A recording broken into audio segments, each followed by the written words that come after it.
நம்ம Ashwin sweets and ஸ்நாக்ஸை ஆஸ்திரேலியாவுக்கு export பண்றதுக்கு காண்டாக்ட் பண்ணுங்க 7373755163. மேகமலையிலிருந்து அங்கு வசித்து வரும் மலைவாழ் மக்கள் மற்றும் விவசாயிகளை வெளியேற்றும் நடவடிக்கையை கைவிடக் கோரி தேனி மாவட்டம் கடமலை மற்றும் மயிலை ஒன்றியத்திற்கு உட்பட்ட பகுதிகளில் இன்று கடையடைப்பு போராட்டம் நடைபெற்று வருகிறது. இதுகுறித்தான முழுமையான விவரங்களோடு செய்தியாளர் விக்னேஷ் இணைந்திருக்கிறார். விக்னேஷ், கூடுதல் விவரங்களை வழங்கலாம். வணக்கம். திருவில்லிபுத்தூர் மேகமலை புலிகள் காப்பக விவகாரத்தில் உச்ச நீதிமன்ற வழக்கை தீர்ப்பினை காரணமாக வருசநாடு சுற்றுவட்டார பகுதியில் உள்ள 30 கிராமங்களில் 3 தலைமுறைகளாக வசித்து வரும் மக்களை வெளியேற்ற நடவடிக்கையை வனத்துறையினர் ஈடுபட்டு வருகின்றனர்.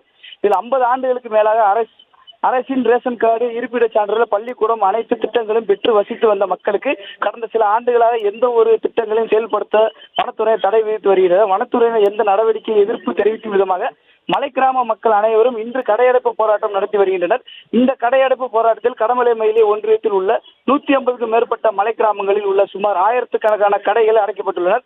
முதல் கட்டமாக இன்று ஒரு நாள் கடையடைப்பு போராட்டம் நடத்துவதாகவும் வருசநாடு மலை கிராம மக்களுக்கு ஆதரவாக தமிழக அரசு உச்ச நீதிமன்றம் சீராய்வு மனு தாக்கல் செய்யவிட்டால் தங்களின் போராட்டங்கள் அடுத்த கட்டத்துக்கு கொண்டு செல்ல முடியும் செயல்பட்டுள்ளதாகவும் தெரிவித்துள்ளனர். வனத்துறையினர் எதிராக மலை கிராம மக்கள் மேற்கொண்டுள்ள இந்த கடையடைப்பு போராட்டம் காரணமாக கிராமமே வெறிச்சோடி காணப்படுகிறது.